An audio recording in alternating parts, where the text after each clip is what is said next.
जय हिंद साथियों। बिहार पुलिस के लिए महत्वपूर्ण प्रश्न दोस्तों, आज के सेशन जो है पार्ट 2 होने वाला है। पार्ट 1 इसे हम अपलोड कर चुके हैं दोस्तों। पार्ट 1 नहीं देखें तो इनसे पहले जाके पार्ट 1 को देख लीजिए, इनके बाद पार्ट 2 देखिए दोस्तों। क्योंकि देखिए पार्ट 1 बहुत सारा महत्वपूर्ण प्रश्न था दोस्तों हिस्ट्री का। देखिए शॉर्ट तो है पर इंपॉर्टेंट प्रश्न था दोस्तों। कितने मेरे भाई बहन ने सभी ने सपोर्ट किया दोस्तों, सभी ने मैसेज किया सर कंटिन्यू क्लास कीजिए। तो आप लोग की बात मानते हुए हम कंटिन्यू करने के लिए आ गए दोस्तों। मेरा कोशिश रहेगा कि थोड़ा सा पार्ट 2 में भी आपको अच्छे से प्रश्न करवा पाएँ। तो आप लोग देखिए, एक बात और हम कहना चाह रहे तो मन में था, बात हम बोल देते हैं आप सभी के सामने। बिहार जीके का हम ऑब्जेक्टिव प्रश्न करवाए थे दोस्तों, ठीक है। इससे आप थ्योरी पेपर भी चाहते दोस्तों तो वहाँ पर भी बहुत सारा जीके जो है बिहार पुलिस में पूछा जाए। बिहार जीके से आपको पता है बिहार पुलिस का बिहार जीके से तो प्रश्न आता ही आता है, ठीक है। आप मैसेज करेंगे तो हम बिहार जीके का थ्योरी पेपर लाने की कोशिश करेंगे दोस्तों, ठीक है। देखिए आपके सामने जो हो सके दोस्तों हम करने की कोशिश करते हैं और आप लोग भी थोड़ा थोड़ा सपोर्ट करते हैं।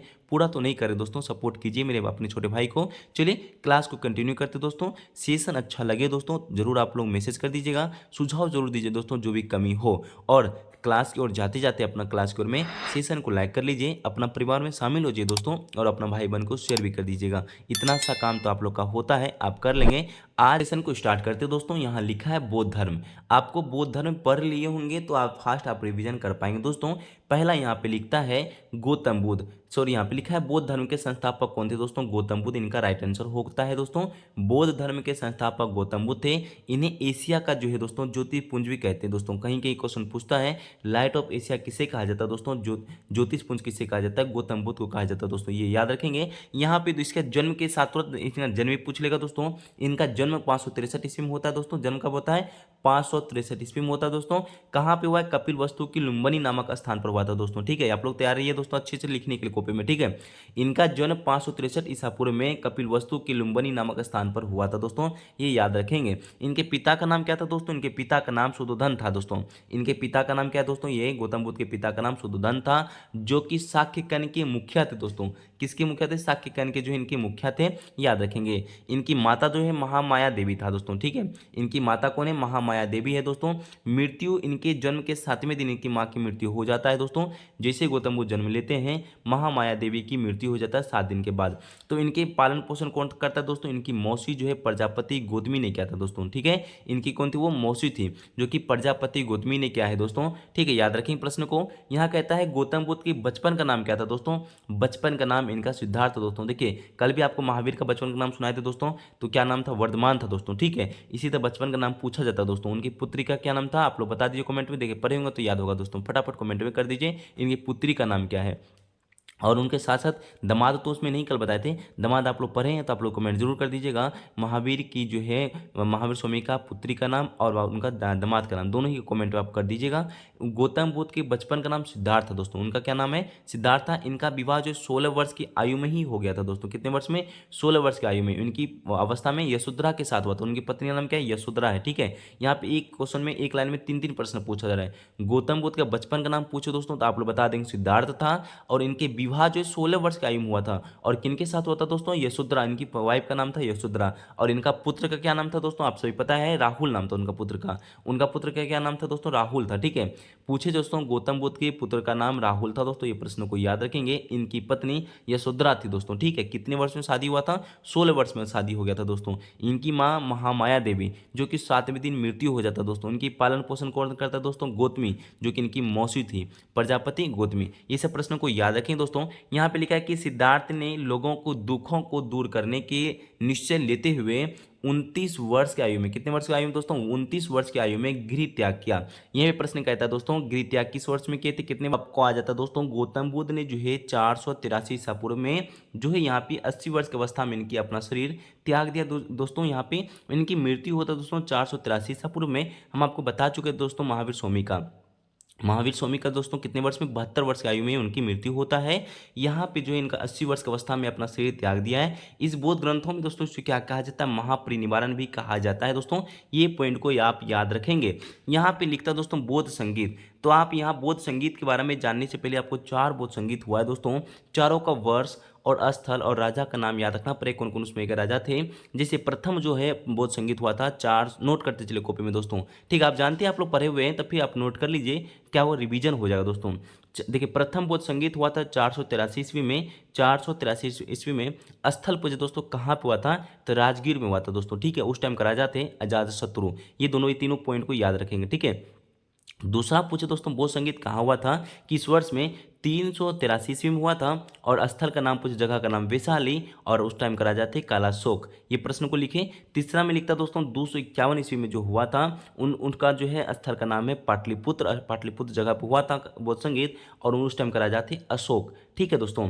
ठीक है, कौन थे उस टाइम के राजा? अशोक थे दोस्तों। और चौथे में प्रथम शताब्दी में हुआ था, जो कि कुंडलग्राम कश्मीर में हुआ था दोस्तों, कुंडलवन कश्मीर में, और उस टाइम के राजा थे कनिष्क। ये प्रश्न को याद रखेंगे। यहाँ पे जो लिखा है आपका दोस्तों, चौथे बौद्ध संगीत का जो के बाद जो बौद्ध धर्म जो है दो भागों में बटा गया था दोस्तों, किसमें? एक हीनयान में और महायान में दोस्तों, दो भागों में विभाजित हो गया था, हीनयान और महायान दोनों ही यहाँ पे सही याद रखिएगा। उसके बाद आपको पता है कि बौद्ध साहित्य के तीन जो है पीटक थे, तीन पीटक थे, कौन कौन? सूत पीटक, विनय पीटक तथा अभिधम पीटक। देखिए दोस्तों, ये प्रश्न पूछा जाता है एग्जाम हॉल में, ये प्रश्न को याद रखेंगे।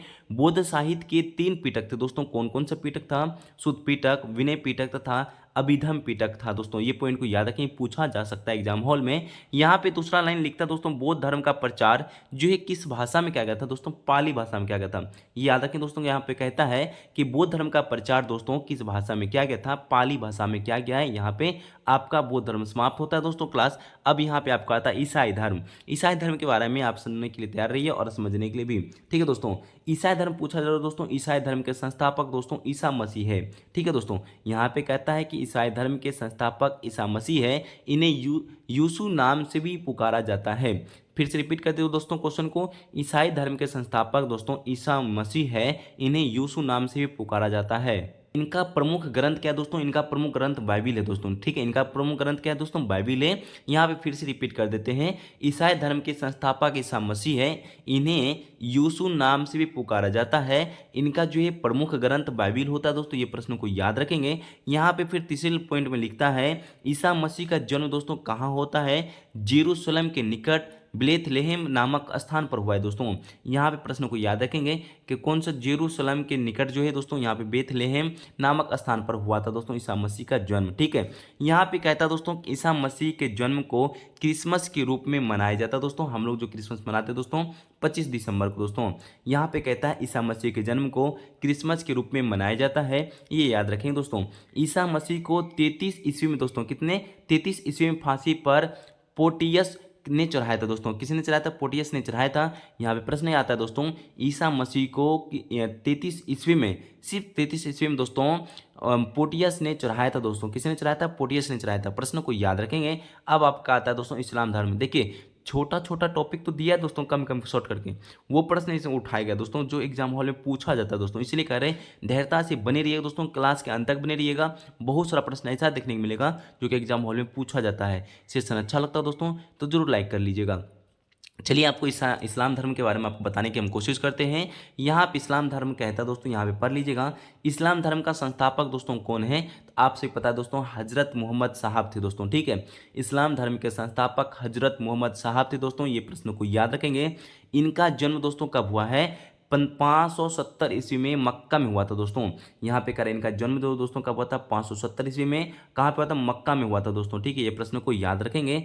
इस्लाम धर्म के संस्थापक दोस्तों थे हजरत मोहम्मद साहब थे। इनका जन्म 570 ईस्वी में मक्का में हुआ था दोस्तों। इनके पिता का नाम क्या है दोस्तों?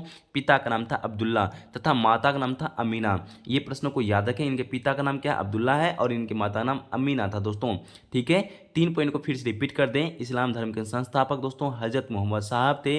इनका जन्म 570 ईस्वी मक्का में हुआ था। इनका पिता का नाम अब्दुल्ला और माता का नाम अमीना था दोस्तों। यहाँ पे अब तीसरा लाइन में लिखता है, मोहम्मद साहब को 610 ईस्वी में मक्का के पास हीरा नामक गुफा का ज्ञान की प्राप्ति हुई।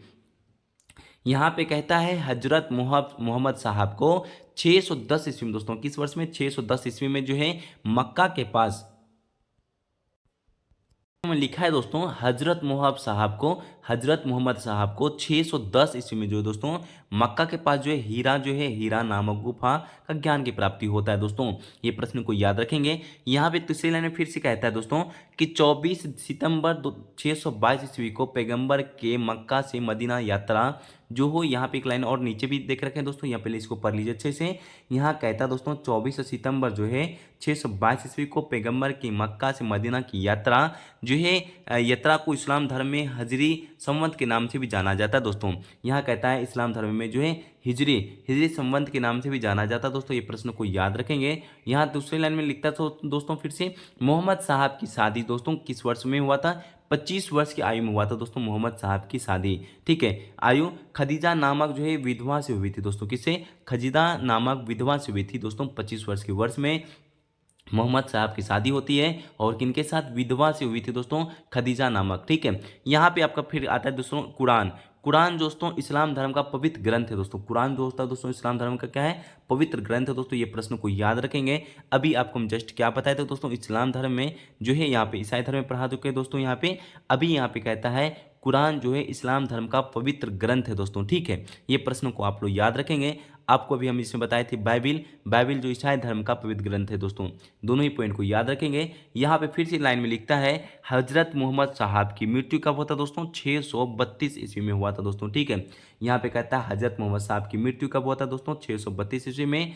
इन्हें मदीना ने दफनाया था दोस्तों, मदीना में दफनाया गया था। इनकी मृत्यु 632 ईस्वी में हुआ था। हजरत मोहम्मद साहब की मृत्यु 632 ईस्वी में हुआ, उन्हें मदीना में दफनाया गया था दोस्तों। इनका जन्म कब हुआ था दोस्तों? आप लोग फटाफट बता दीजिए। इनका जन्म बताए थे भी दोस्तों आपको, इस्लाम धर्म में जो है आप बता चुके थे दोस्तों, इसका जन्म 570 ईस्वी में हुआ था, मक्का में हुआ था। इनकी मृत्यु 632 ईस्वी में हुआ है, ये प्रश्न को याद रखेंगे। ठीक है, और कहाँ दफनाया गया था? मदीना में दफनाया गया था दोस्तों। ये तीसरा लाइन में फिर से लिखते हैं यहाँ पे, मोहम्मद साहब के जन्म के उपलक्ष्य में ईद ए मिलाद उन नबी त्यौहार मनाया जाता है दोस्तों। ये प्रश्न को याद रखेंगे आप लोग। मोहम्मद साहब के जन्म के उपलक्ष्य में ईद ए मिलाद उन नबी त्यौहार मनाया जाता है दोस्तों, ये प्रश्न को याद रखेंगे। अब आता है आपका दोस्तों फारसी धर्म के बारे में आप समझिए और कोशिश कीजिए सुनने का दोस्तों। ठीक है, यहाँ पे लिखा है फारसी धर्म का संस्थापक दोस्तों कौन है? जरथुस्त्र ईरानी था दोस्तों। यहाँ पे फारसी धर्म का संस्थापक कौन है दोस्तों? यहाँ पे प्रश्न को याद रखें, यहाँ पे कौन थे दोस्तों? यहाँ पे जरथुस्त्र ईरानी था दोस्तों, ये प्रश्न को याद रखेंगे। ठीक है, अब आपको आता है इनकी शिक्षाओं का संकलन दोस्तों चेंद अवस्था नामक ग्रंथ में है। इनका जो शिक्षाओं का जो है संकलन दोस्तों, जिसमें चेंद अवस्था नामक ग्रंथ में दोस्तों, ये प्रश्न को याद रखेंगे आप लोग। ठीक है, जो कि फारसियों का धार्मिक ग्रंथ है। फारसियों का क्या है दोस्तों? ये फारसियों का धार्मिक ग्रंथ है दोस्तों। 3 धार्मिक ग्रंथ आपको अभी जस्ट बताएं दोस्तों। बाइबल किनका दोस्तों? इस्लामी ईसाई धर्म का। और आपको बताएं कुरान दोस्तों किनका है? इस्लाम धर्म का। अब आपको बता दूं कि दोस्तों जैन अवस्था नामक ग्रंथ है जो कि फारसियों का धार्मिक ग्रंथ है। चलिए अब आपको आता है सिख धर्म के बारे में सुनने और समझने की कोशिश करें दोस्तों। यहाँ पे सिख धर्म आप लोग अच्छे से पढ़े हुए हैं और रिवीजन आपका आज फास्ट होने वाला है। सिख धर्म में कितने दोस्तों यहाँ पे आपको पढ़ना पड़ेगा। सिख धर्म की स्थापना किसने किया था दोस्तों? स्थापना दोस्तों यहाँ पे कहते गुरु नानक देव ने किया दोस्तों, ये प्रश्न को याद रखेंगे। सिख धर्म के स्थापना गुरु नानक देव ने की थी। इन्हें सिखों के पहले गुरु थे दोस्तों। पूछे दोस्तों गुरु नानक पहले गुरु थे सिख धर्म के, आप याद रखेंगे दोस्तों। ठीक है, प्रश्न को रिपीट कर दे एक बार। सिख धर्म के स्थापना दोस्तों गुरु नानक देव ने की है। सिखों का पहले गुरु नानक थे दोस्तों, ये प्रश्न को याद रखेंगे। चलिए आपको नीचे एक प्रश्न बताते दोस्तों जो कि एग्जाम हॉल में देखने को मिल सकता है। ये प्रश्न आपको पूछा जा रहा है दोस्तों कि गुरु नानक ने जो है लंगर जिसको कहते हैं पंथ व्यवस्था का प्रचलन करवाया था। इन्हें जो है असंगत धर्मशाला स्थापित की दोस्तों, ये प्रश्न को याद रख सकते हैं। ये प्रश्न पूछा जाएगा कि लंगर व्यवस्था किसने स्टार्ट किया था दोस्तों, प्रचलन किसने करवाया था? गुरु नानक ने करवाया था लंगर व्यवस्था का। इन्हें संगत और धर्मशाला स्थापित की थी दोस्तों, ये प्रश्न को याद रख सकते हैं। ठीक है, इनका जन्म कब हुआ था दोस्तों? ये इनका जन्म पूछ सकते याद रख सकते हैं आप लोग। ठीक है, इनका जन्म दोस्तों 1469 ईस्वी में तलवंडी ननकाना साहिब में हुआ था दोस्तों। ये पॉइंट तो पहले आप लोग याद रख लीजिए दोस्तों, हो सके तो कॉपी में नोट भी कर लीजिए। इनका जन्म हुआ था दोस्तों 1469 ईस्वी में, और कहाँ पे हुआ था? तलवंडी में हुआ था दोस्तों। और वहाँ पे गुरु नानक ननकाना साहिब में हुआ था दोस्तों। फिर से रिपीट कर दे प्रश्न को दोस्तों। इनका जन्म 1469 ईस्वी में हुआ था, तलवंडी के ननकाना साहिब में हुआ था दोस्तों, ये प्रश्न को याद रखेंगे। चलिए इनकी मृत्यु बता देते हैं दोस्तों। इनका मृत्यु गुरु नानक देव की मृत्यु दोस्तों 1539 ईस्वी में करतारपुर में हुई थी दोस्तों। ये प्रश्न को याद रखें दोस्तों। यहाँ पे कहता है गुरु नानक देव की मृत्यु 1539 ईस्वी में करतारपुर में हुई थी दोस्तों। ये प्रश्न को आप याद रख सकते हैं। यहाँ पे फिर से आपका कहता है दोस्तों गुरु अंगद देव। गुरु अंगद देव जो दोस्तों इनके दूसरे गुरु थे दोस्तों सिख धर्म के। गुरु अंगद देव दोस्तों क्या थे, सिख धर्म के दूसरे गुरु थे। इनका मूल नाम था लहना था दोस्तों। यहाँ पे इनका मूल नाम क्या था दोस्तों, लहना था। आप लोग याद रखेंगे। फिर से देखिए, पहले गुरु कौन थे दोस्तों, गुरु सिख धर्म के गुरु नानक थे। सेकंड नंबर के थे दोस्तों गुरु अंगद। टोटल यहाँ पे 10 गुरु थे दोस्तों, ठीक है। यहाँ पे कितने थे सिख धर्म के, 10 गुरु थे सिख धर्म के। पहले आपको बता दी गुरु नानक, दूसरे बताएं गुरु अंगद, जो कि सिख धर्म के दूसरे गुरु थे। इनका मूल नाम पूछे दोस्तों और तो यहाँ पे लहना हो जाता है। गुरुमुखी लिपि, देखिए प्रश्न एक आता है दोस्तों, गुरुमुखी लिपि जो है आरंभ किस गुरु ने किया था, सिख गुरु ने। तो यहाँ आंसर होता है दोस्तों गुरु अंगद ने करवाया था दोस्तों, ठीक है। गुरुमुखी लिपि का आरंभ जो है गुरु अंगद ने करवाया था दोस्तों। ये प्रश्न को याद रखेंगे। इन्होंने श्री हरि हरमंदिर साहिब स्वर मंदिर का निर्माण भी अमृतसर जलाशय के अंदर करवाया था दोस्तों। ये प्रश्न को याद रख सकते हैं आप लोग। प्रश्न कहता है दोस्तों इन्होंने श्री हरमंदिर साहिब स्वर्ण मंदिर का निर्माण अमृतसर जलाशय के अंदर करवाया था दोस्तों। ये प्रश्न को याद रख सकते हैं आप लोग, ठीक है दोस्तों। हम लोग चलते हैं यहाँ पे कहता है मुगल बादशाह जहांगीर ने गुरु अर्जुन देव की हत्या 1606 ईस्वी में दोस्तों, यहाँ पे कहता है 1606 ईस्वी में राजकुमार खुसरो की सहायता करने में करवा दी थी दोस्तों। ये पॉइंट आप याद रख अच्छे से, पहले एक बार फिर से समझाने की कोशिश करते दोस्तों। यहाँ कहता है मुगल बादशाह जहांगीर ने, ठीक है, पूछता दोस्तों कि जहांगीर ने किसे फांसी की हत्या दी थी दोस्तों, किसने हत्या करवाया था किस सिख गुरु धर्म का। तो यहाँ पे आप लोग आंसर बता देंगे गुरु अर्जुन देव। देखिए प्रश्न पूछता है दोस्तों मुगल बादशाह जहांगीर ने किस सिख गुरु की हत्या करवाया था दोस्तों। यहाँ पे आप लोग आंसर मारिएगा गुरु अर्जुन देव, जो कि 5वें नंबर के थे दोस्तों। यहाँ पे कहता है दोस्तों मुगल बादशाह जहांगीर ने गुरु अर्जुन देव की हत्या 1606 ईस्वी में राजकुमार खुसरो की, इनका बेटा जो था राजकुमार खुसरो की सहायता करने में इनका हत्या करवा दिया दोस्तों। ये आप लोग याद रखेंगे। यहाँ पे आपका आता है दोस्तों सिख के 10वें गुरु। यहाँ कह रहा है कि सिख के 10वें व अंतिम गुरु कौन थे दोस्तों, गुरु गोविंद सिंह थे दोस्तों, जो कि पटना के रहने वाले थे दोस्तों, ठीक है। सिख के 10वें व अंतिम गुरु गुरु गोविंद सिंह थे। इनका जन्म पूछे तो आप लोग क्या बताएं दोस्तों, इनका जन्म जो है 1666 ईस्वी में हुआ था दोस्तों। इनका जन्म कब हुआ था, 1666 ईस्वी में। फिर से प्रश्न को रिपीट कर लें। सिख के 10वें और अंतिम गुरु दोस्तों गुरु गोविंद सिंह थे, ठीक है। इनका जन्म जो है 1666 ईस्वी में होता है, पटना में हुआ था दोस्तों। इनके निवास स्थान में आनंदपुर साहिब कहते हैं। इनका निवास स्थान को आनंदपुर साहिब कहते हैं दोस्तों। ये प्रश्न को याद रखेंगे। अब यहाँ पे एक प्रश्न और आता है दोस्तों। यहाँ पे प्रश्न कहता है खालसा पंथ का स्थापना दोस्तों, ये प्रश्न एग्जाम में पूछा जाएगा दोस्तों। खालसा पंथ का स्थापना 1699 ईस्वी में होता है। खालसा पंथ का स्थापना 1699 ईस्वी में बैसाखी के दिन गुरु गोविंद सिंह ने की थी दोस्तों। ये 3 प्रश्नों को याद रखेंगे। खालसा पंथ का स्थापना कब हुआ था दोस्तों, 1699 ईस्वी में। खालसा पंथ का स्थापना किसने करवाया था, गुरु गोविंद सिंह ने। किस दिन, तो बैसाखी के दिन में करवाया था दोस्तों। ये प्रश्न को याद रखेंगे। अब आपको आता है सिकंदर। यहाँ पे आपको सिकंदर की पढ़ाने की हम कोशिश कर रहे हैं दोस्तों, यह समझाने की। यहाँ पे हो सके जितना आप लोग कोशिश करते हैं दोस्तों समझाने की। यहाँ पे आप लोग यहाँ पे अच्छे लग रहा है सेशन, तो एक लाइक जरूर कर लीजिए दोस्तों। चलिए क्लास को स्टार्ट करते हैं फिर से। कह रहा है सिकंदर का जन्म कब हुआ था दोस्तों, 356 ईसा पूर्व में हुआ था दोस्तों। यहाँ पे कहता है कि सिकंदर का जन्म कब हुआ था दोस्तों, 356 ईसा पूर्व में हुआ था। इनका पिता का नाम जो है फिलिप था दोस्तों। इन सिकंदर के पिता का नाम क्या था, फिलिप था दोस्तों। ये प्रश्न को याद रखेंगे आप लोग। तो यहाँ पे कहता है कि सिकंदर का जन्म दोस्तों 356 ईसा पूर्व में हुआ था। इनके पिता का नाम दोस्तों फिलिप था। यह जो है मकदूनिया का राजा था दोस्तों। ये मकदूनिया का राजा था दोस्तों। ये प्रश्न को याद रखेंगे आप लोग कि कहाँ का राजा था दोस्तों, ये मकदूनिया का राजा था दोस्तों।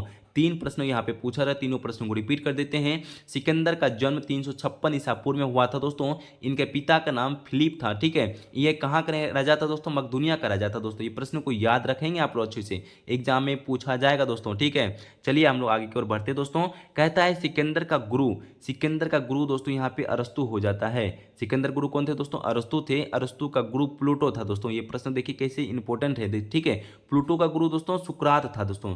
3 यहाँ पे प्रश्न पूछा है, तीनों प्रश्न इंपॉर्टेंट है। सिकंदर का गुरु कौन था, देखो दोस्तों अरस्तु है। सिकंदर का गुरु अरस्तु है। अरस्तु का फिर गुरु कौन है, प्लूटो है। और प्लूटो का गुरु कौन है, सुकरात है दोस्तों। तीनों ही पॉइंट को याद रखेंगे।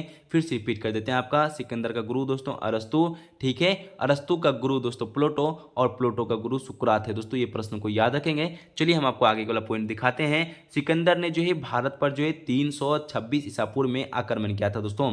सिकंदर ने जो है भारत भारत पर 326 ईसा पूर्व में आक्रमण किया, ये प्रश्न को याद रखेंगे। इनका जो है सेल्यूकस निकेटर था दोस्तों सेनापति पूछो सिकंदर का कौन था दोस्तों, सेल्यूकस निकेटर था दोस्तों। यहाँ पर भी दो प्रश्न इंपोर्टेंट बन रहा है। सिकंदर ने भारत पर आक्रमण कब किया था, 326 ईसा पूर्व में। इनका सेनापति कौन था दोस्तों, सेल्यूकस निकेटर था दोस्तों। यहाँ पे एक दो पॉइंट और आप जोड़ सकते हैं तो जोड़ लीजिए, कॉपी में नोट कर लीजिए। अकबर ने भारत पर कितनी बार आक्रमण किया दोस्तों, टोटल 5 बार किया था दोस्तों। ठीक है, यहाँ अकबर ने कितने बार किया था दोस्तों, 5 बार। खिलजी ने कितने बार किया था दोस्तों, 17 बार भारत पर आक्रमण किया था। कितने बार, 17 बार किया था दोस्तों। ये प्रश्न को याद रखेंगे। चलिए हम आगे को आपको बताने की कोशिश करते हैं। सिकंदर का युद्ध दोस्तों, सिकंदर का युद्ध पंजाब के राजा पेरू पोरस के साथ हुआ था दोस्तों। सिकंदर का युद्ध पंजाब के राजा जो है पोरस के साथ हुआ था। इस युद्ध में झेलम नदी के तट पर लड़ा गया था दोस्तों। किस नदी के तट पर, झेलम नदी के तट पर लड़ा गया था।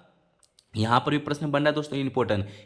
इस युद्ध को इतिहास में हाइडेपिज के विस्तता के युद्ध भी कहते हैं दोस्तों। ये पॉइंट को याद रखेंगे। हम लोग चलते हैं आगे की ओर में दोस्तों। यहाँ पे कहता है सिकंदर की मृत्यु दोस्तों 323 ईसा पूर्व में 33 वर्ष की अवस्था में इनकी हो जाती है। सिकंदर की मृत्यु दोस्तों 33 वर्ष में होता है और इनका 323 ईसा पूर्व में खत्म हो जाता है इनका मृत्यु। अब आपको आता है दोस्तों हर्यक वंश के बारे में समझने की कोशिश करते हैं दोस्तों। यहाँ पे हर्यक वंश कहता है दोस्तों। यहाँ पे हर्यक वंश का संस्थापक कौन है, ये प्रश्न को याद रखेंगे। हर्यक वंश का संस्थापक बिंबिसार हो जाता है दोस्तों। ये प्रश्न कितनी बार आ चुका है एग्जाम हॉल में, फिर से रिपीट कीजिए दोस्तों आप लोग से मिलकर कि हर्यक वंश का संस्थापक दोस्तों बिंबिसार था दोस्तों। ये प्रश्न को याद रखेंगे आप लोग। हर्यक वंश का संस्थापक बिंबिसार था जो 544 ईसा पूर्व में दोस्तों, यहाँ पे कहता है 544 ईसा पूर्व में मगध की गद्दी पर बैठा था दोस्तों। ये प्रश्न आता है आपका कि हर्यक वंश का संस्थापक बिंबिसार था दोस्तों, 544 ईसा पूर्व में मगध की गद्दी पर बैठा था। वह बौद्ध धर्म का मानता था दोस्तों, वह जो है बौद्ध धर्म को मानता था दोस्तों। ये प्रश्न को याद रखेंगे आप लोग।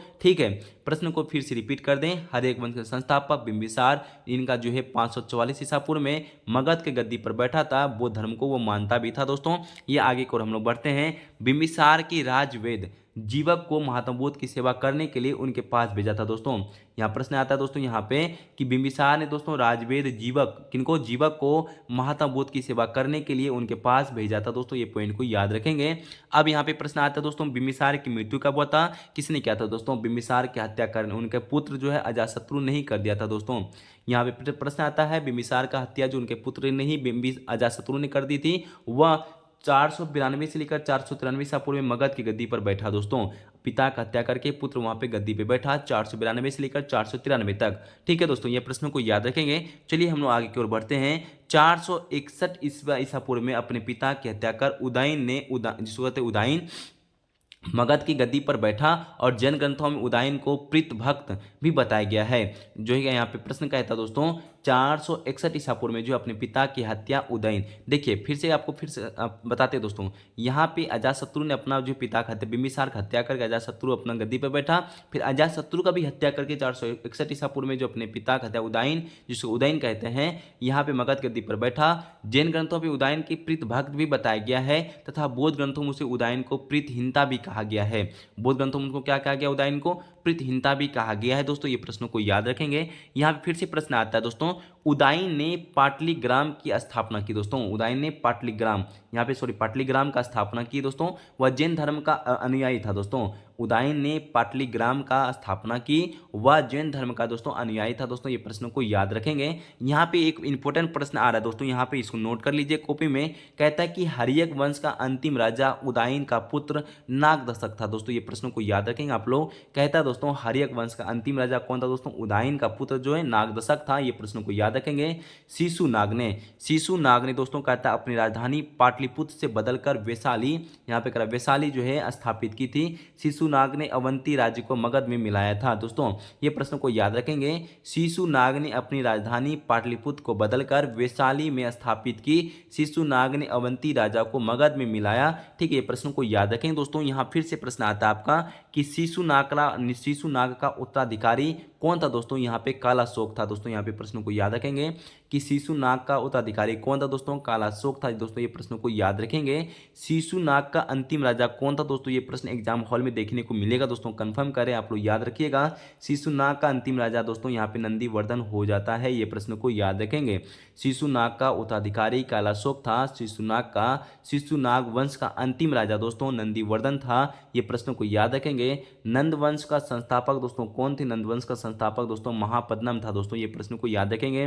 फिर से आपको याद दिला दी बातों को, इसमें बहुत शॉर्ट दिया है दोस्तों, वो प्रश्न है जो कि एग्जाम हॉल में पूछा जाएगा दोस्तों, इसलिए करें, हर पॉइंट इंपॉर्टेंट है, आप इसकी भी मत कीजिएगा, और हो सके तो कॉपी में नोट करते चलिए स्पीड में। क्या होगा दोस्तों, रिवीजन के साथ साथ आपका लिखने का भी तरीका अच्छा हो जाएगा दोस्तों। जितना प्रश्न को लिख के याद होगा दोस्तों उतना देर तक आपको याद रहेगा दोस्तों, ठीक है। हो सके तो आप लिख भी सकते हैं टाइम मिले तो, ठीक है। यहाँ पे आपका 3 प्रश्नों को फिर से रिपीट कर देते हैं दोस्तों आगे बढ़ने के लिए। शिशुनाग का उत्तराधिकारी कैलाशोक था और शिशुनाग का अंतिम राजा नंदीवर्धन था, और नंद वंश का संस्थापक दोस्तों महापद्मन था दोस्तों, ये पॉइंट को याद रखेंगे। इसके बाद यहाँ पे कहता है कि नंद वंश का अंतिम राजा दोस्तों, नंद वंश का अंतिम राजा कौन था दोस्तों, घनानंद था, ये एग्जाम में आया था दोस्तों प्रश्न को, ठीक है। नंद वंश का अंतिम राजा घनानंद था, जो कि नंद वंश का सर्वाधिक धनी राज्य एवं विशाल सेना के लिए प्रसिद्ध था दोस्तों, ये प्रश्न को याद रखेंगे। नंद वंश का अंतिम राजा घनानंद था, नंद वंश का सर्वाधिक धनी राज्य एवं विशाल सेना के लिए प्रसिद्ध था दोस्तों। यहाँ पे एक प्रश्न और आता है दोस्तों, घनानंद सिकंदर के समकालीन था दोस्तों, घनानंद जो है सिकंदर के कौन था, वो समकालीन था दोस्तों, ये प्रश्न को याद रखेंगे। और इसको चंद्रगुप्त मौर्य ने जो है चंद्रगुप्त मौर्य के युद्ध में पराजित करके मगध पर मौर्य वंश का स्थापना भी किया था दोस्तों। यहाँ प्रश्न को फिर रिपीट कर दे एक बार, घनानंद सिकंदर के समकालीन था, इसको जो है चंद्रगुप्त मौर्य ने युद्ध में पराजित करके मगध पर मौर्य वंश का स्थापना किया दोस्तों। देखिए आज के सेशन हम यहीं खत्म करते दोस्तों, इसके बाद हम आपको आगे पढ़ाएंगे मौर्य साम्राज्य, ठीक है। यहाँ इसके आगे आप आज जो है 50 से अधिक प्रश्न करवा चुके हैं दोस्तों। आप सभी दोस्तों को सेशन कैसा लगा दोस्तों, आप लोग जरूर सुझाव दीजिएगा। यहाँ तक मेरे भाई बहन, मेरे दोस्त, प्रिय दोस्त सभी बनने के लिए दिल से धन्यवाद, और आगे तक बने रहने के लिए दोस्तों और दिल से धन्यवाद सभी दोस्तों को। जाते जाते इतना सा कहेंगे, सेशन को लाइक ना किए दोस्तों तो लाइक कर लीजिए, अपने परिवार में शामिल हो जाइए, और ठीक है ये अपने भाई बहन को शेयर कर दीजिए। दिल से सभी दोस्तों को जाते जाते फिर से दिल से धन्यवाद। जय हिंद, जय भारत, वंदे मातरम।